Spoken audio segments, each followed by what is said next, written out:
पहलगाममध्ये आपल्या कुटुंबासोबत फिरायला गेलेले पर्यटक असावरी जगदाळे यांनी आपल्या वडिलांवरती कशा पद्धतीने गोळीबार झाला, ज्यात त्यांचा मृत्यू झाला, आपल्या काकांवरती गोळीबार झाला, त्यांच्यासोबत कौस्तुभ गणबोटे हे देखील होते, त्यांचा देखील मृत्यू झाला।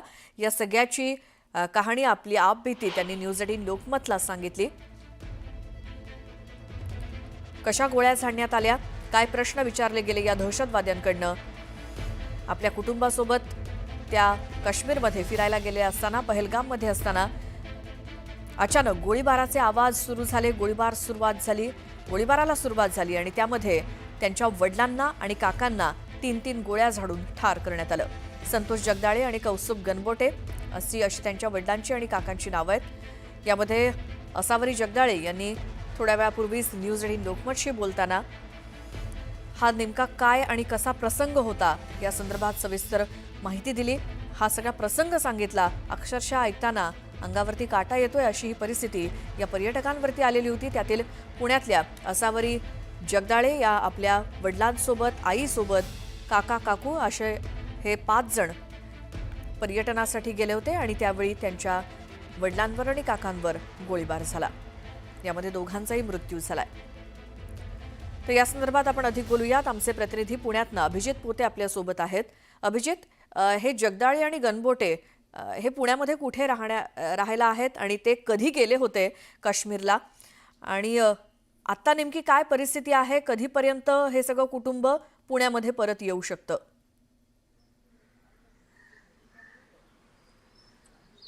श्वेता, खरं तर महाराष्ट्रातील 6 जणांचा जो मृत्यू झाला या पहलगाममध्ये जो भ्याड हल्ला अतिरेक्यांकडून करण्यात आला, त्या महाराष्ट्रातल्या 6 जणांपैकी पुण्यातले देखील 2 जण आहेत।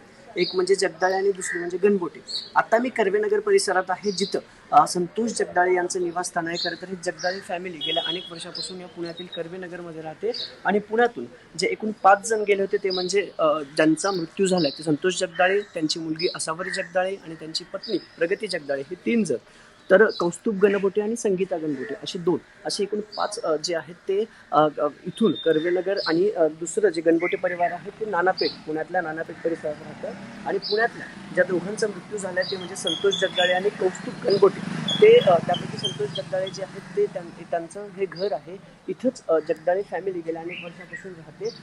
3 ते 4 दिवसापूर्वी जम्मू काश्मीरमध्ये हे सगळे परिवार जो आहे तो फिरायला गेला होता आणि गणबोटे आणि जगदाळे परिवार हे नातेवाईक असल्याची देखील प्राथमिक माहिती जी आहे ती समोर आलेली आहे। जी असावरी जगदाळे आहे, जिनं न्यूज 18शी जो संपर्क साधला किंवा तिथली सत्य परिस्थिती आपल्या प्रेक्षकांपर्यंत पोहोचवली, त्या असावरीनं सांगताना असं देखील सांगितलं की कौस्तुभ गणबोटे हे तिचे काका आहेत, म्हणजे संतोष जगदाळे आणि कौस्तुभ गणबोटे। महाराष्ट्रातील एकूण 6 जणांचा श्वेता जो आहे तो मृत्यू झाला होता, त्यापैकी 2 जण हे पुणे शहरातले आहेत आणि ते नातेवाईक आहेत। दुसरं, पहिल्यांदा ज्यावेळेस त्यांना गोळी लागली त्यावेळेस ते जखमी होते आणि उपचारादरम्यान या दोघांचाही मृत्यू झाला होता। काल आपण जगदाळे कुटुंबातील ज्या वहिनी आहेत संतोष जगदाळेंचा, त्यांच्याशी संपर्क साधण्याचा प्रयत्न केला। त्यांनी माध्यमांशी देखील प्रतिक्रिया दिली होती काल रात्रीपर्यंत। या बाबतीत त्यांना देखील कुठलेही अपडेट नव्हतं, पण काल रात्री उशिरा ज्या महाराष्ट्रातील 6 मृत्यूंची नोंद झाली किंवा जी नावं समोर आली त्यापैकी 2 हे पुण्यातले होते आणि त्या संतोष जगदाळेंचं हे घर आहे। आता नेमकं ही सगळी प्रक्रिया काय आहे, कारण मुख्यमंत्री असतील, उपमुख्यमंत्री असतील यांनी देखील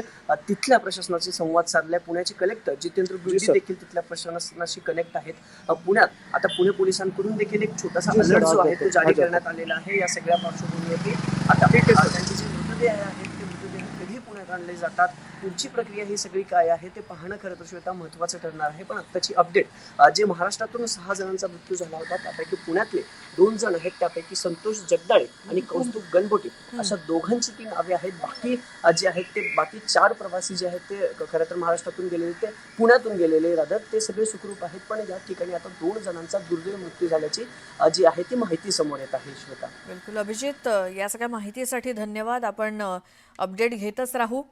जगदाळे आणि गणबोटे कुटुंब जे एकूण 5 जण फिरण्यासाठी गेलेले होते त्यापैकी 2घांचा मृत्यू झालाय, मात्र त्यांचे मृतदेह कधीपर्यंत पुण्यात येणार, त्यांचे बाकीचे कुटुंबीय कधीपर्यंत पुण्यात येणार, ही प्रक्रिया नेमकी कशी पूर्ण होते हे बघावं लागेल। तर मंगळवारी म्हणजेच काल जम्मू आणि काश्मीरमधल्या पहलगाममध्ये दहशतवाद्यांनी पर्यटकांवरती जो काही अंदाधुंद गोळीबार केला त्यामुळे किमान 27 जणांचा मृत्यू झाला अशी माहिती मिळाली आहे। दरम्यान सुरक्षा यंत्रणांनी काल रात्री उशिरा काही संशयितांना ताब्यात घेतलं आणि या हल्ल्याच्या निषेधार्थ आज जम्मू बंद आहे आज दिल्लीमध्ये कॅबिनेट कमिटी ऑन सिक्युरिटीची बैठक देखील होणार आहे। या बैठकीच्या अध्यक्षपदी देशाचे पंतप्रधान नरेंद्र मोदी असणार आहेत। त्यासाठी ते भारतात पोहोचलेले आहेत। या बैठकीत या हल्ल्याच्या पार्श्वभूमीवर अनेक महत्त्वाच्या मुद्द्यांवरती चर्चा होणार आहे।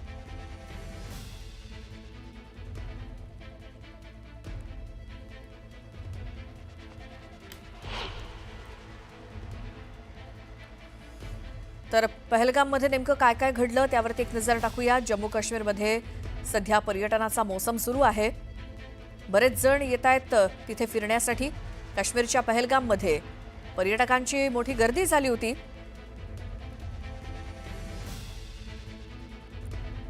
आणि त्याच दरम्यान घडलेला हा सगळा नरसंहार। तर पहलगाममध्ये मृत्युमुखी पडलेल्या सर्व 27 पर्यटकांचे मृतदेह हे काश्मीरमधल्या श्रीनगरमध्ये आणण्यात आलेले आहेत। गृहमंत्री अमित शहा आज सकाळीच दिवंगतांना श्रद्धांजली वाहण्याची शक्यता आहे। तर नवी दिल्लीला परतण्यापूर्वी गृहमंत्री हे उच्चस्तरीय सुरक्षा बैठक देखील घेण्याची शक्यता आहे। तर ही दृश्य आपण तिकडची बघतोय। आता संपूर्ण अलर्ट तिकडे घोषित करण्यात आलेला आहे। संपूर्ण सैन्य तिथं तैनात आहे आणि आता जम्मू पूर्णपणे आज बंद आहे। महत्त्वाच्या बातम्या प्रायोजक पुष्कराज रागी डिलाइट्स, महाराष्ट्राचं लाडकं आणि नंबर 1 नाचणी सत्व।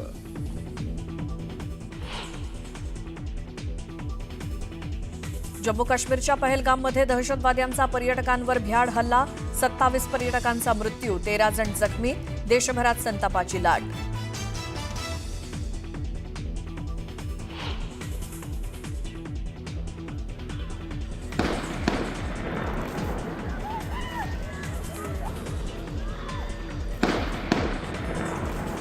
पहलगाममधील दहशतवादी हल्ल्याचा व्हिडिओ समोर, दहशतवाद्यांनी केलेल्या अंधाधुंद गोळीबाराचा आवाज व्हिडिओमध्ये कैद।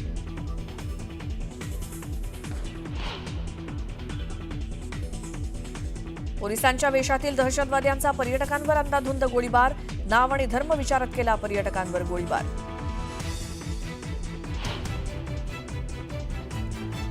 पहलगाममधील दहशतवादी हल्ल्यात महाराष्ट्रातील 6 पर्यटकांचा मृत्यू, डोंबिवलीतील 3घांचा, पुण्यातल्या 2घांचा तर पनवेलमधील एकाचा मृत्यू झाल्याचं समोर। काही पर्यटक जखमी असल्याची माहिती।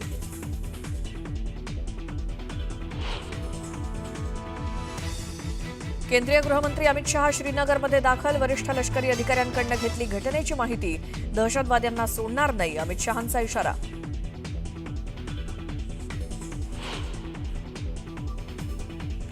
दहशतवादी हल्ल्यानंतर पंतप्रधान नरेंद्र मोदी सौदी अरेबियाचा दौरा सोडून भारतात परतले, तातडीनं केंद्रीय मंत्रिमंडळाच्या सुरक्षा विषयक समितीची बैठक।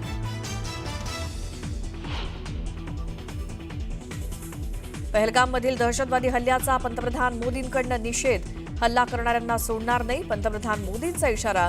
दहशतवादाविरोधातील आमची लढाई आता आणखी मजबूत होणार, मोदींचा निर्धार।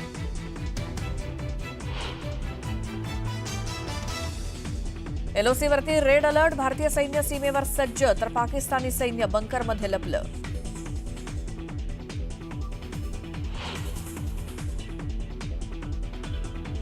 काश्मीरमध्ये झालेल्या दहशतवादी हल्ल्याच्या पार्श्वभूमीवर राजधानी दिल्लीसह मुंबई आणि इतर शहरांमध्ये अलर्ट, मोठा बंदोबस्त तैनात।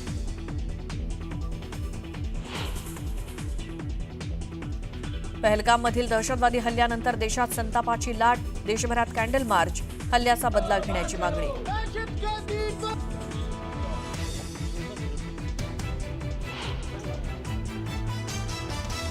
आणि अमेरिकेचे राष्ट्राध्यक्ष डोनाल्ड ट्रम्प यांची पंतप्रधान मोदींसोबत फोनवरून चर्चा, काश्मीरमधील हल्ल्याचा तीव्र शब्दात निषेध, दहशतवादाविरोधात अमेरिका भारतासोबत, ट्रम्प यांचं आश्वासन।